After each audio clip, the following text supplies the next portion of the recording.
This is not a false alarm. The Meizu Pro 7 Plus in front of us right now could be about to turn the smartphone market upside down. Let's get right into the video.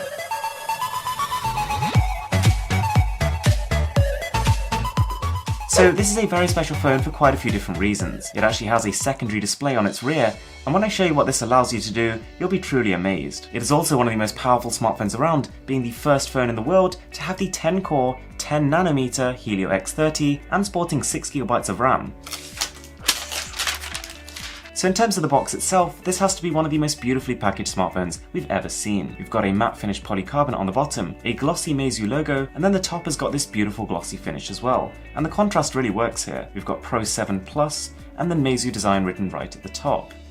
That is a truly stunning bit of packaging. Okay, so inside the box we have another box, isn't that fun? The smartphone itself is actually slotted in the side of this packaging, which is a pretty unconventional way to do things, and then we have the SIM ejector tool on top. So flipping the package onto its side, there's a little bit more to it than that. One larger box and one smaller box as expected. So let's take a look at the smaller one first. So in here we have instruction manual, we have another manual, and then we have the USB Type-C cable which charges it, along with an alien looking case. We've got a textured finish on the inside, and to be honest, this looks like no case we've ever seen before. Makes me even more curious to try the smartphone.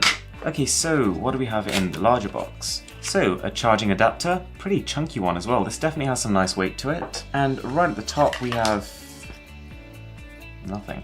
Okay, there's nothing in that. That's interesting. So now that we've unboxed the phone, we're going to fast forward a few days and I'm going to tell you what I think about it. Let's get started. So the Meizu Pro 7 Plus retails for about $530, making it slightly cheaper than most flagship phones, but hardly budget. So let's start by talking about that secondary display. This is a 1.9-inch 240 by 536 AMOLED panel, which translates into a rather sharp little display. And to get one thing out the way, it's useful. Using this plus the volume down button allows you to pretty much line up the perfect selfie each time, using the phone's rear cameras, which is quite unusual. You can activate it by either tapping twice or turning the phone over, and after getting used to it, it starts to feel quite intuitive. It can tell you the time, the date, the weather, the number of steps you've taken in a given day, but because it's also a touchscreen in its own right, you can even use it to control music. Now unfortunately, whilst it's great with first-party software, it doesn't work so well right now with third-party apps like Spotify. So we'll leave this by saying it's got great unfulfilled potential, but it's still doing pretty well on its own right. Now the camera, and I've got one word here: wow. We've got dual 12 megapixel sensors, and they capture colourful, detailed shots in the blink of an eye. Even zooming in, the pictures ooze detail, and the lens blur mode is fantastic. You get really good edge detection here, which can fail in complex objects, but that's nothing we haven't seen on any other smartphone that does this. Now, one thing I did notice was that the photo refocusing almost never really works. It just ends up blurring both the foreground and the background. Having said that, for the purposes of creating some eye-melting bokeh, the dual cameras do a really good job. Now the front camera has a pretty impressive 16 megapixel sensor, which is great, and it captures loads of detail, but it's a little bit confusing considering how much effort the company's gone to make you take selfies with the rear cameras. The 4K video captured on this thing is genuinely excellent. The EIS works pretty well to create some steady handheld footage that rivals the very best smartphone cameras out there. So in terms of design, the phone is comfortable to grip. It's finished in this matte metal material which feels sturdy and premium, but it can get pretty messy pretty quickly. Now both the sides and the corners are a little bit sharper than I would have liked, and they make the phone a little bit difficult to use with one hand, compared to if they were more curved. I wouldn't say it's uncomfortable, but I have felt better. I'm glad to tell you the speaker puts most other smartphones to shame. We've got a high-end audio processing chip, which means the volume is loud, there is plenty of bass. The only thing is, it's quite easy to cover when you're holding the phone in landscape if you're gaming or watching videos, but apart from that, we really can't complain. Now the display here is a Super AMOLED 5.7-inch Quad HD panel.